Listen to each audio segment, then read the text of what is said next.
virtual reality visitation. I'm Tonya Hall, and joining me is Dr. Todd Richmond, IEEE member, professor, and director of the Tech and Narrative Lab at Pardee Rand Graduate School. Welcome, Dr. Richmond. Thanks. Happy to be here. What does the Tech and Narrative Lab do, and how are you involved with IEEE? Well, I've been involved with IEEE for a number of years as a member and have participated in various conferences, giving talks, doing press interviews like this, because IEEE is really working to make technology better and try and make the world a better place through technology.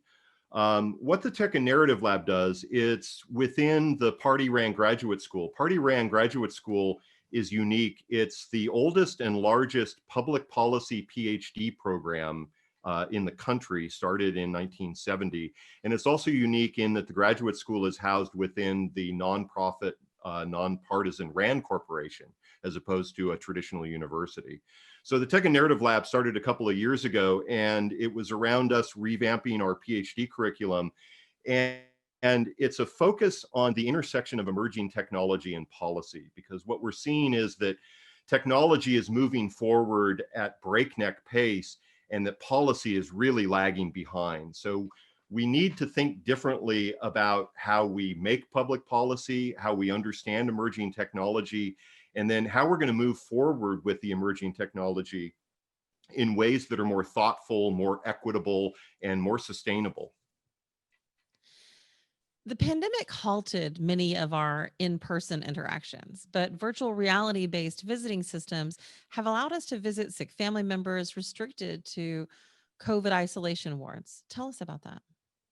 Well, I think you see a spectrum. So when you talk about reality, I usually go to the gold standard, which is in-person, face-to-face interactions, which I refer to as analog interactions, right? That's what we're born into. That's what we're now missing because of the pandemic. And as you go through the spectrum, sort of augmented reality brings digital stuff into your analog world. And then virtual reality in the extreme blocks at least some of your senses to your real-time analog world and immerses you into an environment that may be a mix of synthetic environment, so like a game engine that it's all virtual, or it may be composed of photoreal environments and captures. So you could consider what we're doing right now, video conferencing, as a type of virtual reality. It's just not particularly immersive because there's a boundary around the screen, right? I see you, but I see the rest of my office here. When you go into VR, that screen boundary is erased and now you're surrounded by an environment. And that sense of immersion is something that can be very profound and can give you new affordances. So the pandemic limiting our ability to have real-time face-to-face physically co-located interactions. We know that the screen gives us part of the way there to make connections, but VR has the promise, at least, of really immersing ourselves and having a deeper connection with that person that we're interacting with. I want to talk more about that. What's the process that for both maybe patients and visitors? Uh, well, so most of these systems are set up with photographed environments. So in this case, you're trying to replicate the actual surroundings, and you're definitely trying to replicate an actual person. So for instance, you wouldn't do this with an avatar. So I wouldn't create, a crazy sort of serpent avatar of myself and go have a conversation with my grandmother who is now an elephant avatar or whatever it is. So in this case, you're typically using photographic renderings. The cameras will capture that, map that onto a an avatar that's in the space, but it will have your face. If it's using tracking, it can track your gestures, do some of the facial tracking to track lip flap and other movements. And then it instantiates you in a space. What's interesting to me is this is an area where I think photo real or trying to replicate the actual environment is maybe not the best thing. And we've already seen this with Zoom and Teams calls when people change their background, right? So virtual provides you the opportunity to instantiate yourself anywhere in the world. So if I'm going to go visit a relative that is in, for instance, a retirement home or in the hospital, do I really want that interaction to be in the hospital with all of the noises and the sounds? Or do I want it to be on a beach in Cancun? VR allows you to do the beach in Cancun or Fiji or on a mountaintop or at 30,000 feet dropping out of an airplane. So I think really what and we're, as far as the process of doing this, we're still, I would argue, in the early days of VR really being easy to use, quick uptake, and able to do these things through a very facile process. But we've experimented with these capabilities. We know we can do this, capturing a human appearance and then mapping that onto an avatar and then having a real-time conversation. So now it's just a question of making the technology quicker, easier to use, faster frame rates, higher fidelity, and then figuring out what will make those interactions more meaningful.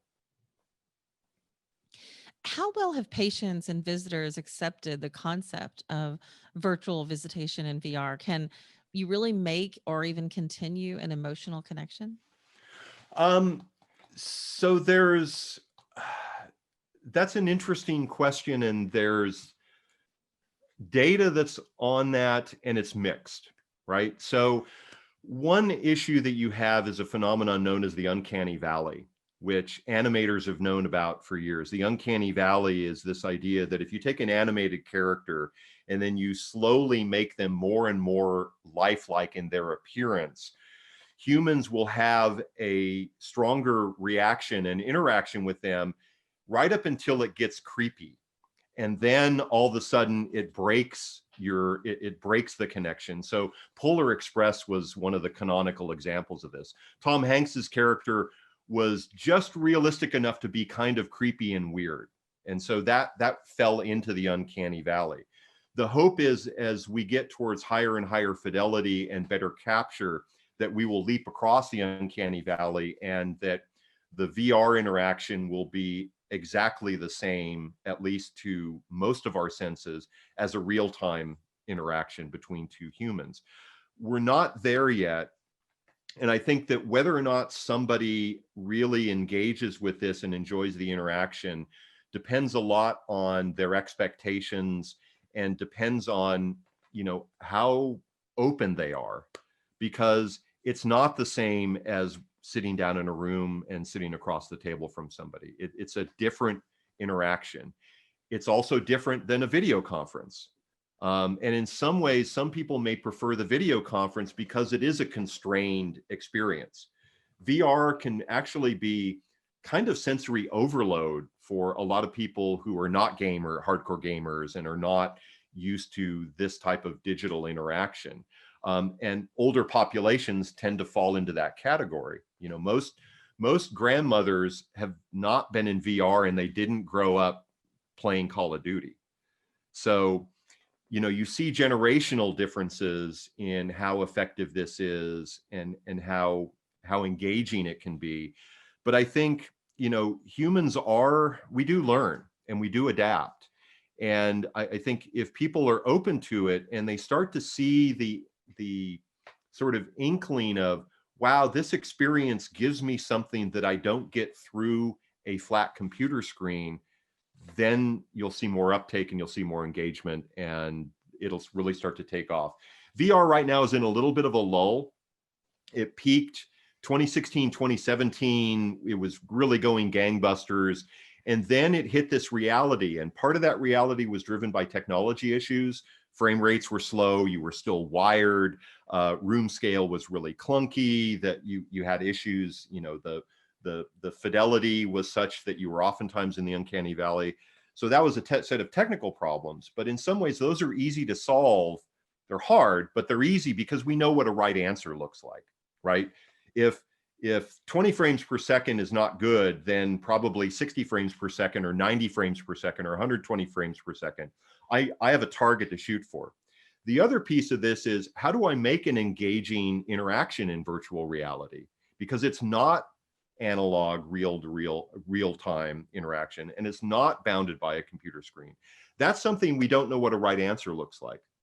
So that takes a lot of experimentation, a lot of messing about, and it's why you want artists and musicians and creatives playing in VR spaces, because the artists and the adult industry, which is a whole other thing, they're usually the ones that push the boundaries of any new technology capability. Dr. Todd Richmond, IEEE member, professor, director of the Tech and Narrative Lab at Pardee Rand Graduate School. If somebody wants to connect with you, Todd, maybe they want to connect with Twiggy, your cat, how can they do that? Um, Email is always good. It's the lowest common denominator. I'm at richmond@rand.org. I also have a website for the day-to-day things, which is toddrichmond.com. If you're interested in my music stuff, that's nostatic.com. And then also nostatic@gmail.com. Or todd@nostatic.com. So there's a ton of ways, and I'm not that active on Twitter. I do have a Twitter account and an Instagram account. These days, I've lowered my social media profile just because it's kind of weird times and the whole election thing, and there's a lot going on. But email and web, I'm still 100% checked out on that. Perfect. Well, I tell you what helps during these times is more kitten pictures. So we'll look forward to seeing some Twiggy pictures, hopefully posted on social media. Yeah, my wife is addicted now to Shiba Inu dog pictures, so we'll There see you how have that it. goes. Thanks again, Todd. Thank you. And find more of my interviews right here on iTunes, Spotify, and YouTube, or at tonyahall.net. Thanks for watching.